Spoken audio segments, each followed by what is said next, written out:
Oklahoma approves the first U.S. religious public charter school. And one of our own U.S. representatives may run for majority leader.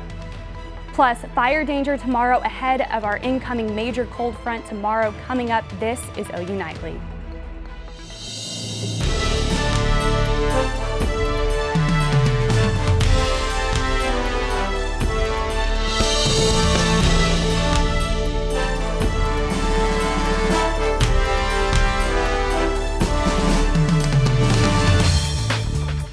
Thanks for watching OU Nightly. I'm Bailey Coyle. And I'm Snowforth. We begin tonight with a pending vote for Speaker in the U.S. House of Representatives. As of right now, Majority Leader Steve Scalise of Louisiana is the GOP's nominee for Speaker. The conference voted on this in a closed-door meeting Wednesday. The House is in recess right now and will likely not vote today. It remains unclear if Scalise has enough votes to clinch the Speaker's gavel. OU Nightly's Kevin Palomino has the latest from Oklahoma's delegation from our Washington bureau. Good evening. House Republicans met today behind closed doors to vote on a nominee that they'll be sending over to the House floor for House Speaker. Some members of the Oklahoma delegation showing their support for Steve Scalise from Louisiana. Some of those members being Frank Lucas, who said that he voted for Scalise at this private session and will continue to vote for him on the floor. Another representative is Kevin Hearn, who actually says he will be running for majority leader. The reason for this is because he says that the House Speaker needs its full support from his party. This is what he told us after he left today's vote. Because I think after talking to 200 members last week, it was very obvious that we need a direction forward on good policy. And that's all I do on RSC right now. I listen to members. I do it all the time. And I think that's what we're going to need as we go and reunify our party going forward. I think that's what's really important, is that we reunify our party, we listen a lot, and we come forward, and it's important that the majority leaders support our speaker as we go forward. However, other members of the Oklahoma delegation have not publicly expressed their support for either candidate, one of those being Representative Stephanie Bice or Congressman Tom Cole. On the other hand, you also have Representative Josh Burkeen, who does say he fully supports Representative Jim Jordan from Ohio. The House has convened, but it is subject to the chair whether they return tonight or later this week to complete this vote on the House floor. Reporting from Washington for Gaylord News, Kevin Palomino. Thanks, Kevin. The House cannot pass any legislation until they elect a speaker. And Oklahoma is one step closer to funding the nation's first religious public charter school. The Oklahoma State Charter Board approved a contract with St. Isidore of Seville Virtual Catholic School.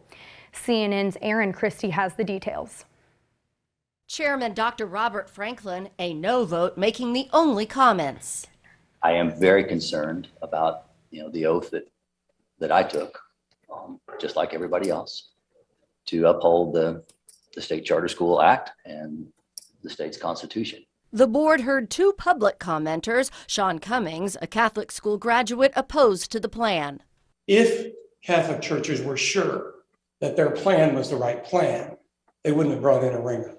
A ringer referencing Brian Bobeck, who was appointed just before the meeting that cleared the first hurdle for St. Isidore. Bobeck suddenly replaced Barry Beecham, who likely would have caused a tie. Today, St. Isidore was scheduled to be discussed behind closed doors. Public commenter Sherry Brown, representing OKPLAC, said that's against the law. Nothing in the Open Meeting Act language allows this board to go into executive session to discuss the application or the negotiation or creation of a charter school contract. Taking her comments into consideration, they stayed in open session. Brown's organization is one of 10 plaintiffs in a lawsuit trying to stop the school. I spoke to Alex Luchenitzer after the decision. He's an attorney representing them. It appears that the board is continuing down its unlawful and unconstitutional path of approving and sponsoring and funding the nation's first religious charter school, a school that plans to indoctrinate its students in particular religious beliefs. That was Aaron Christie reporting. Both sides have yet to sign the contract, with the next virtual charter school board meeting scheduled for November 13th. Oklahoma Attorney General Gettner Drummond has consistently expressed his disapproval of the religious public charter school. The AG says his office is reviewing the contract and will determine the appropriate next steps. Norman voters approved a $50 million bridge bond maintenance program. The city of Norman is responsible for a total of 80 bridges in the area, with some being built around the year 1950.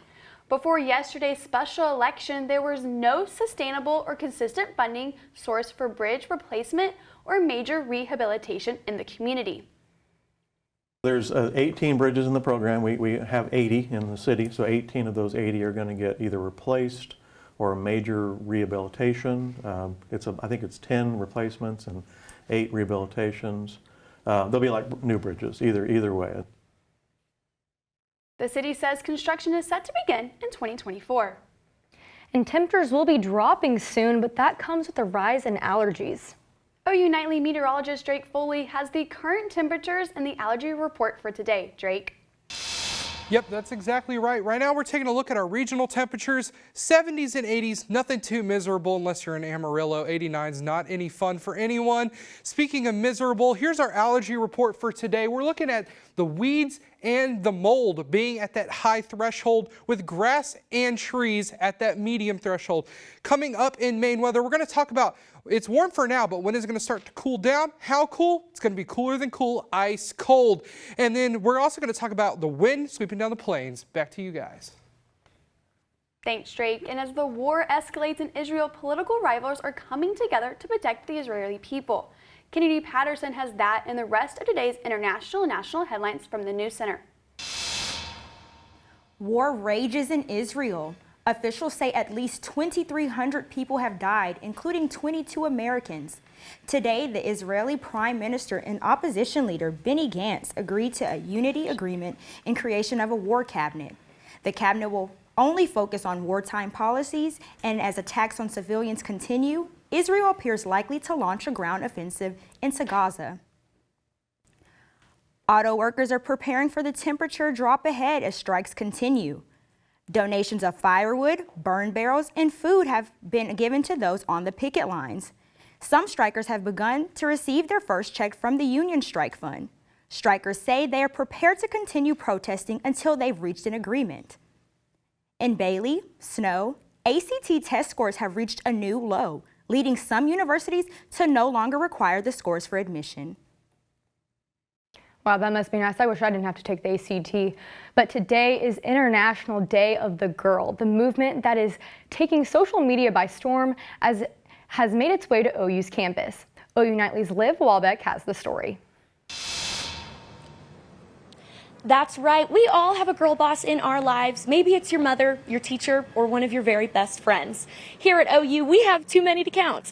Today, I had the opportunity to sit down with a couple of our student leaders who are making their mark as strong women on campus. Sisterhood. It ties women of all ages together.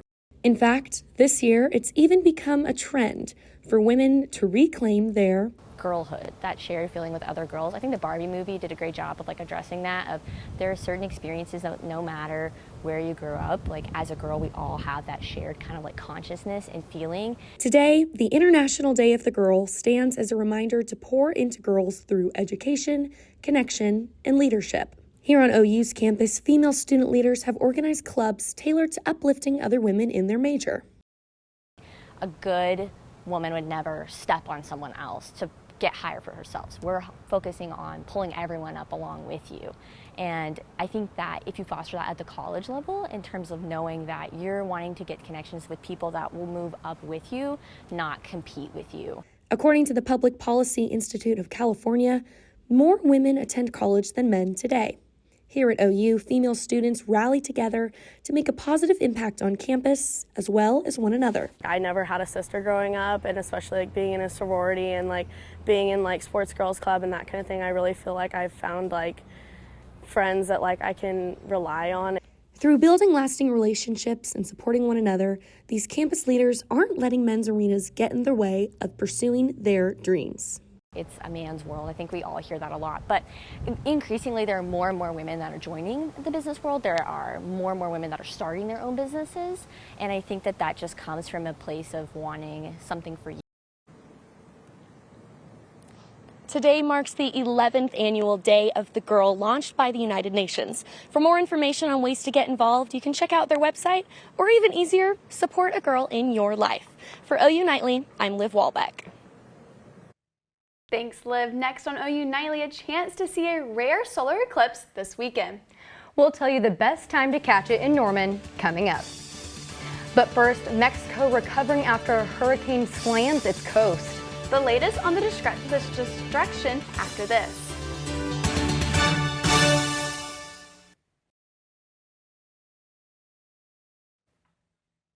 A White House official chased off stage in the middle of a speech.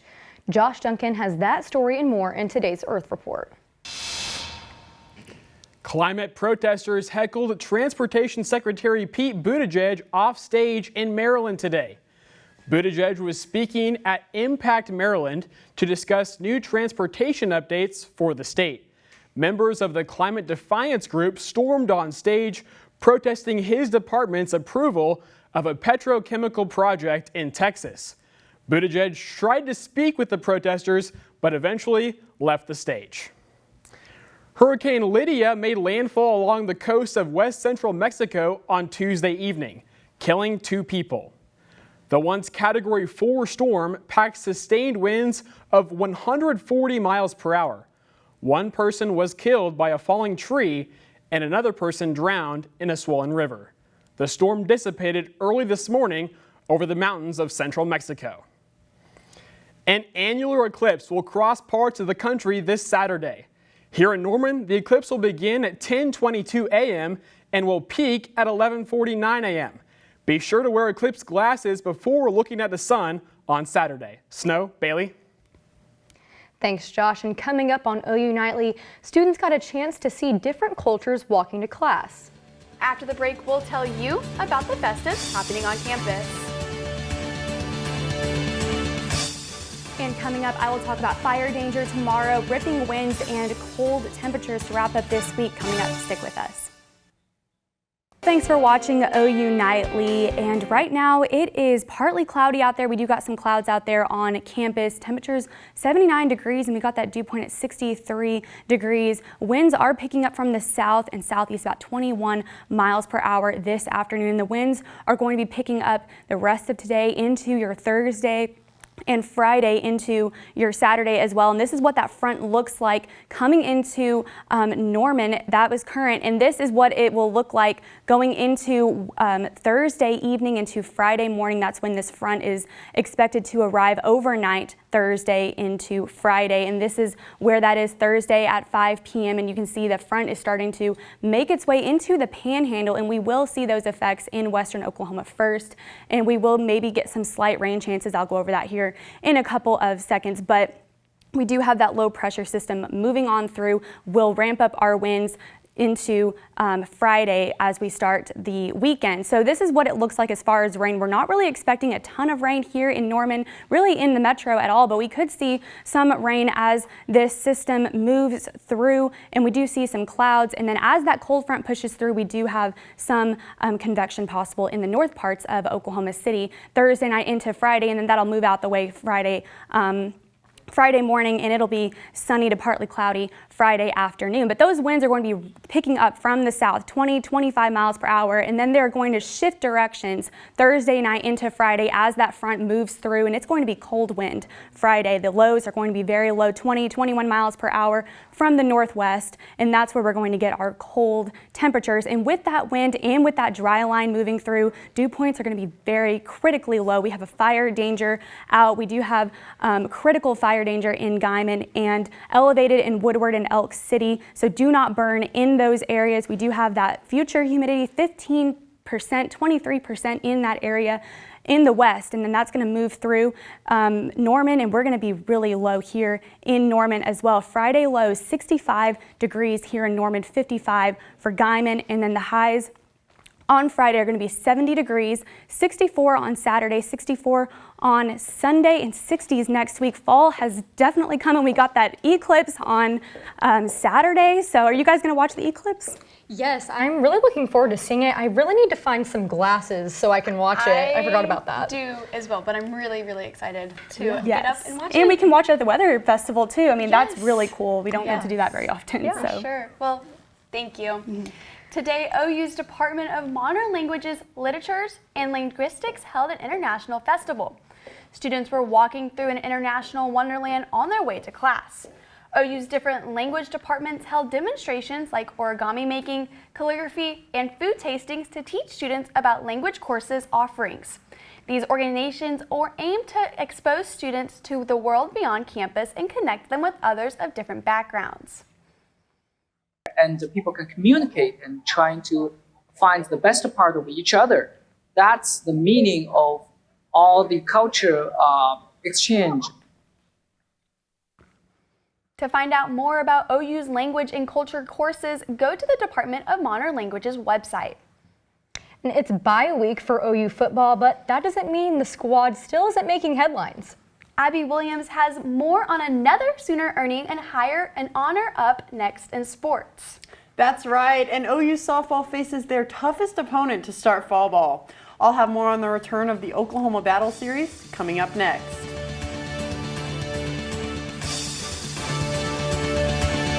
I'm Abby Williams, and it's time for sports. 4 days after Oklahoma football's big win against Texas, the Sooners are still reaping the rewards.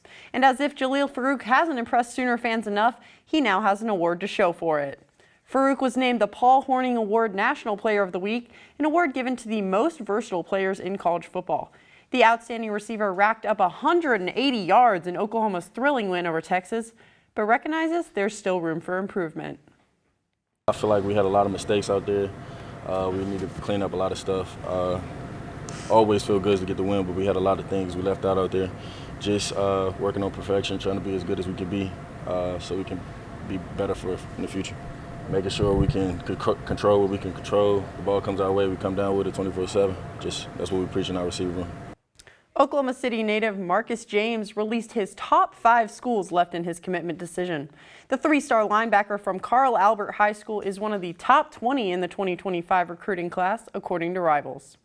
James' Titan teammates Kevin Sperry and Xavier Robinson have already committed to the Sooners. And the back-to-back college softball champions return to the Diamond, where they face the best team in all of college softball, themselves. The Oklahoma Battle Series opens tonight at Marita Hines Field, where fans can watch some familiar faces play their toughest opponents. First pitch is at 6. OU volleyball seeks their first conference win tonight after falling in 3 sets to number 10 BYU on Saturday. Oklahoma welcomes TCU to McCaslin Fieldhouse, where the teams take to the court at 6. In their last 6 matches against the Horned Frogs, the Sooners have only won once.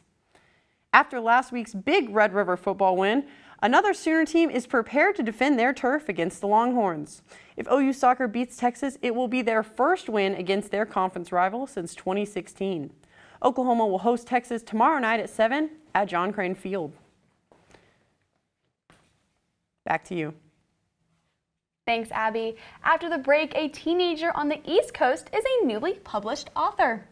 When we return, see how his book is impacting kids just like him.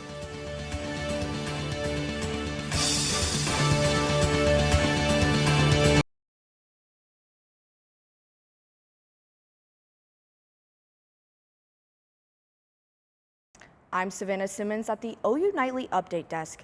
Oklahoma Supreme Court Chief Justice is asking for the removal of a Lincoln County District Judge for texting during a murder trial. An investigation from the Supreme Court showed District Judge Tracy Soderstrom exchanged over 500 texts with her bailiff during the trial in June.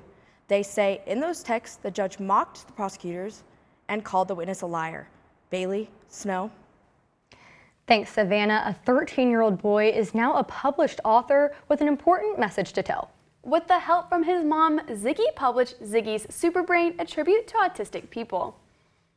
The teenager, who was diagnosed with autism at a young age, says the book is based on his own experiences.